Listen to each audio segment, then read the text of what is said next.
What if the greatest danger isn't losing what you've been given, but forgetting who it truly belongs to? What if responsibility without humility slowly turns into entitlement? And what if rejecting truth doesn't always look like rebellion, but sometimes looks like control? In Mark 12:1-12, Jesus tells a parable that feels simple on the surface, but carries a message that cuts deeply into the hearts of those listening. He begins with a familiar image. A man plants a vineyard. He puts a wall around it, digs a pit for the winepress, and builds a watchtower. Every detail matters. This vineyard is not random. It is carefully prepared, thoughtfully built, fully equipped for growth and purpose. Then the owner rents the vineyard to some farmers and goes away on a journey. This arrangement is common. The land belongs to the owner. The responsibility belongs to the tenants. They are entrusted with something valuable, but they do not own it. Time passes. When the season comes, the owner sends a servant to collect some of the fruit from the vineyard. This is expected. The fruit is the result of the owner's investment. The tenants are simply managing what has been given. But instead of honoring the agreement, something shocking happens. The tenants seize the servant, beat him, and send him away empty-handed. The owner sends another servant. This one is struck on the head and treated shamefully. He sends another, and that one is killed. Then more servants are sent. Some are beaten, others are killed. At this point, the pattern is clear. This is no longer misunderstanding. This is rejection. Violent rejection. The owner still has one person left to send, a son whom he loves, and he says, "They will respect my son." This is a moment filled with hope, a belief that perhaps finally the tenants will respond differently, that they will recognize authority, that they will honor the relationship. But the tenants see the son and say to each other, "This is the heir. Come, let's kill him, and the inheritance will be ours." And they take him, kill him, and throw him out of the vineyard. The story ends with a question. What then will the owner of the vineyard do? And the answer is clear. He will come and destroy those tenants and give the vineyard to others. Then Jesus adds a powerful statement. The stone the builders rejected has become the cornerstone. This parable is not just a story, it is a mirror. And those listening, especially the religious leaders, understand that it is about them, because the vineyard represents what God has established. The tenants represent those entrusted with responsibility. The servants represent the prophets who were sent again and again. And the Son represents Jesus himself. This is a story about trust, rejection, and accountability. But more deeply, it is a story about how easily responsibility can become possession. The tenants were given a role, but over time they began to act like owners. They forgot that what they had was entrusted, not owned. And that shift changes everything. Because when we believe something belongs to us, we begin to protect it differently, control it differently, defend it differently, even at the cost of truth. The tenants are not lazy, they are active, they are engaged.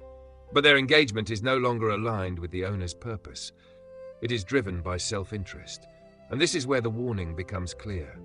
It is possible to be deeply involved and still be completely misaligned, to be responsible but not faithful, to be active but not obedient, because activity does not equal alignment, and responsibility does not equal ownership.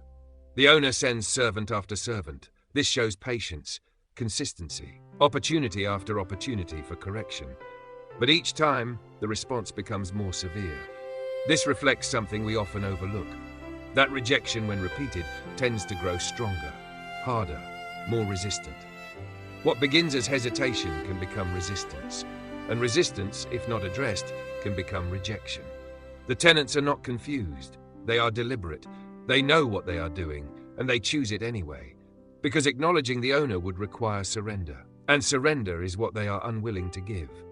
This is where the parable becomes personal, because we are often entrusted with things in life: time, ability, influence, responsibility, opportunities. And the question is not just what we do with them, but how we see them. Do we see them as gifts or as possessions? Do we manage them with humility or control them with entitlement? Because the difference shapes our response to truth. When the tenants see the Son, they recognize him. They know who he is.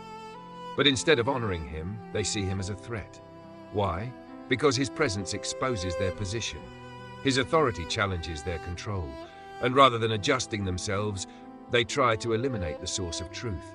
This is a powerful reflection of human nature, because sometimes truth is not rejected because it is unclear, but because it is inconvenient. It challenges what we have built, what we believe, what we want to maintain, and instead of changing ourselves, we try to silence the truth. But the parable does not end in silence, it ends in consequence, because accountability is part of responsibility. The owner will act, not out of impulse, but out of justice, and the vineyard will be given to others. This is not just punishment, it is transition, a shift of responsibility to those who will align with the purpose. Then Jesus speaks about the rejected stone becoming the cornerstone.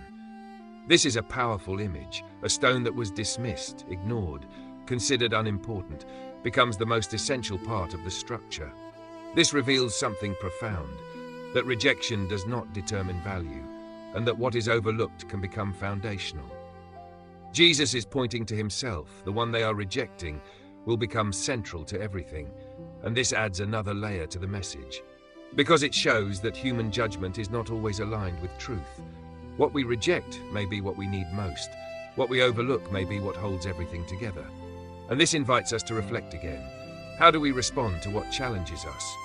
Do we dismiss it, avoid it, resist it, or do we examine it, consider it, allow it to shape us?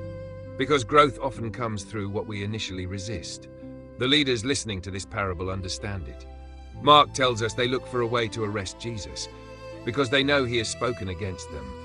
But they are afraid of the crowd, so they leave. This reaction is telling.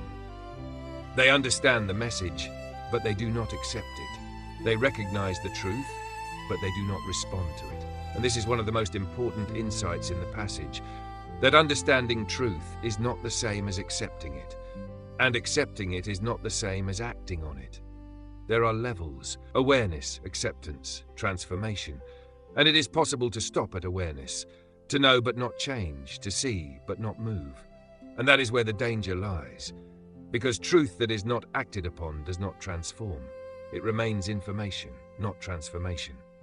The parable of the tenants is not just about others, it is about us, about how we handle what is entrusted to us, about how we respond to correction, about how we relate to authority, and about whether we are willing to align with truth, even when it costs us something. Because alignment requires humility.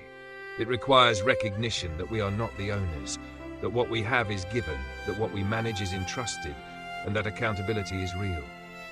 But within this message there is also hope, because the purpose of the parable is not just to warn, it is to awaken, to bring awareness, to create the opportunity for change.